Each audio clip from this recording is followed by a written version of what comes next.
एक समय ऐसा था जब हमारे देश में लोहार का बेटा लोहार बनेगा, सुनार का बेटा सुनार, पुरोहित का बेटा पुरोहित, और इनके पास कोई और प्रोफेशन चूज करने की आज़ादी नहीं थी या ना के बराबर थी। और फिर जब भारत आज़ाद हुआ तो हमारे पास आई फ्रीडम ऑफ प्रोफेशन की आज़ादी या स्वतंत्रता। सो ये फ्रीडम ऑफ प्रोफेशन भारतीय संविधान में कहाँ जैसे है?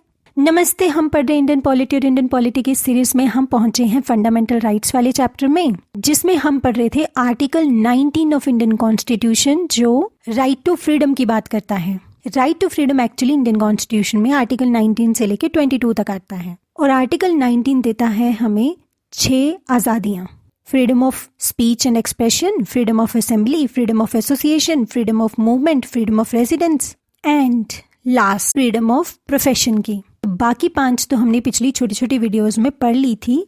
अब हम पढ़ेंगे फ्रीडम ऑफ प्रोफेशन के बारे में। So article 19(1)G of Indian constitution बोलता है कि एनी सिटीजन वेरी इंपॉर्टेंट, क्योंकि आर्टिकल 19 सिर्फ इंडियन सिटीजन्स के लिए है, फॉरेनर्स के लिए अवेलेबल नहीं है। सो आर्टिकल 19(1)G के accordingly all citizens of India या all citizens are given the right to practice any profession or to carry on any occupation or trade or business। आपके पास आज़ादी है, आप ट्रेड करो, आप बिजनेस करो, आप सरकारी नौकरी लो, अगर आप क्वालिफाई कर जाओ तो प्राइवेट करो, आप जो बनना चाहो मेहनत करो और बन जाओ। आपके पास अपॉर्चुनिटी है, ऐसा नहीं है कि अब आपके पास अपॉर्चुनिटी ही नहीं है, जैसे बहुत सारे देशों में अब भी है। And look how lucky we are. और ये आज़ादी सभी सिटीजन्स को है, मेल या फीमेल, गरीब अमीर, मतलब पुअर या रिच। तो आप क्वालिफाई करो, मेहनत करो और आप उस प्रोफेशन को प्रैक्टिसाइज कर सकते हो। कोई भी लॉयर बन सकता है, कोई भी डॉक्टर बन सकता है, जज बन सकता है, सिविल सर्वेंट बन सकता है। और ये बहुत वाइडर एक कॉन्सेप्ट है फ्रीडम ऑफ प्रोफेशन, क्योंकि एक्चुअली ये ऑलमोस्ट हर उस मीन्स से डील कर रहा है जो अर्निंग से डील करते हैं। मतलब आप किसी भी उस प्रोफेशन से जिससे अर्न कर सकते हो, ये उनसे डील करता है। But of course reasonable restrictions हैं, आप कुछ भी इंटॉक्सिकेंट सब्सटेंसेस नहीं बेच सकते, राइट। सो रीजनेबल रिस्ट्रिक्शन है जनरल पब्लिक के इंटरेस्ट में, और वो आती हैं आर्टिकल 19 क्लॉज 6 के अंडर।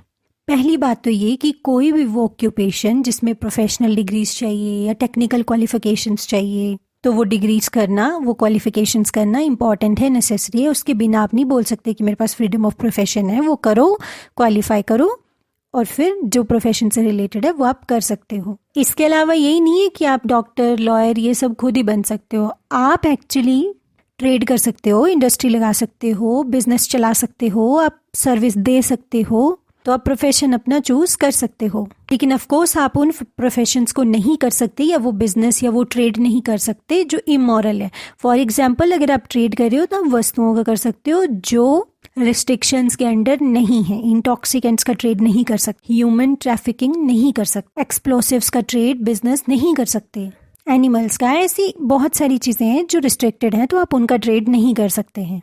तो जिस भी चीज पर स्टेट मतलब जो आर्टिकल 12 में डिफाइन है, स्टेट ने या तो एब्सोल्युटली रिस्ट्रिक्शन, प्रोहिबिशन लगा दी है, आप उनका ट्रेड, उनका बिजनेस, वो प्रोफेशन नहीं कर सकते, या फिर अगर किसी चीज़ के लिए लाइसेंसिंग की ज़रूरत है तो आप लाइसेंस लोगे, उसके बाद ट्रेड करोगे। जैसे बहुत सारी चीज़ें हैं जिसके लिए लाइसेंस लेना पड़ता है, और वो वाले प्रोफेशंस भी नहीं कर सकते जो जनरल पब्लिक के इंटरेस्ट में नहीं है।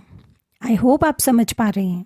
इसके अलावा अगर सरकार कोई ऐसा प्रोफेशन है जिसको सारे सिटीजन्स के लिए ओपन नहीं करना चाहती है, या फिर किसी प्रोफेशन में मोनोपोली रखना चाहती है, तो हम वो प्रोफेशन में नहीं कर सकते। फॉर एग्जाम्पल, जितने भी हमारे न्यूक्लियर पावर प्लांट्स हैं ये सरकार कंट्रोल करती है, सरकार के कंट्रोल में है। तो आप खुद का न्यूक्लियर पावर प्लांट नहीं लगा सकते, आप उस प्रोफेशन में नहीं जा सकते on the basis of reasonable restriction in the interest of general public.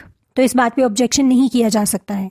जैसे पहले स्पेस सेक्टर में भी मोनोपोली थी, क्योंकि इसरो सरकारी ऑर्गेनाइजेशन है, लेकिन धीरे धीरे प्राइवेट कंपनीज को भी सरकार बढ़ावा दे रही है। तो जब मोनोपोली थी तब मोनोपोली को भी जस्टिफाई करने की जरूरत नहीं है स्टेट को, अगर वो जनरल पब्लिक के इंटरेस्ट में है तो। और अगर मोनोपोली को आप खत्म कर रहे हैं तो भी आपको देखना पड़ेगा कि क्यों कर रहा है स्टेट। अब इस समय स्पेस सेक्टर में जरूरत थी कि उसको प्राइवेट या कमर्शियल आर्म्स को भी स्टार्ट किया जाए, तो धीरे धीरे हो रही हैं, ताकि हमारे पास भी स्पेस एक्स जैसी कोई कंपनी इन फ्यूचर आए। खैर, स्टेट किसी भी प्रोफेशन में मोनोपोली की बात कर सकता है और इसमें कोई ऑब्जेक्शंस नहीं लगाए जा सकते हैं। तो फ्रीडम ऑफ प्रोफेशन हमारे पास है, और सुनने में बहुत छोटी सी लग रही है क्योंकि आज हमारे पास आज़ादी है ना, तो जो चीज़ होती है ना उसकी वैल्यू नहीं होती। जिस टाइम पर किसी के पास वो कैपेबिलिटी होती होगी और फिर उसके ऊपर रिस्ट्रिक्शंस होती होंगी कि तुम्हें नहीं बनना है। फॉर एग्जाम्पल, किसी टाइम पे देश में अगर किसी वो कास्ट का बंदा ये सोचता होगा कि मुझे भी राज दरबार में मंत्री बनना है, तो वो नहीं बन सकता था क्योंकि उसमें राज परिवार के या अपर कास्ट के लोग ही जाते थे। तो उसको कितना बुरा लगता होगा। आज हम डॉक्टर, इंजीनियर, कुछ भी बन सकते हैं जो हमें बनना है, बस हमें क्वालिफिकेशंस करनी है। तो हमें इस बात की इम्पोर्टेंस पता नहीं है, but this is very important, freedom of profession. Article 19(1)(g of Indian constitution, इसके साथ आर्टिकल 19 खत्म होता है जो इंडियन सिटीजन्स के लिए था। आर्टिकल 19 बात करता है प्रोटेक्शन ऑफ 6 राइट्स की, right to freedom of speech and expression, assembly, association, movement, residence and practice profession की। पहले इसमें आर्टिकल 19(1) F भी हुआ करता था, जिसको 44th कॉन्स्टिट्यूशनल अमेंडमेंट एक्ट 1978 से हटा लिया गया था क्योंकि उस समय राइट टू प्रॉपर्टी, जो एक फंडामेंटल राइट था, उसको भी रिमूव किया गया था। सो इसके साथ खत्म होता है हमारा आर्टिकल 19 राइट टू फ्रीडम के अंदर। इसके बाद हम पढ़ेंगे आर्टिकल 20 राइट टू फ्रीडम के अंडर। सो मिलते हैं नेक्स्ट वीडियो में। Till then, thank you.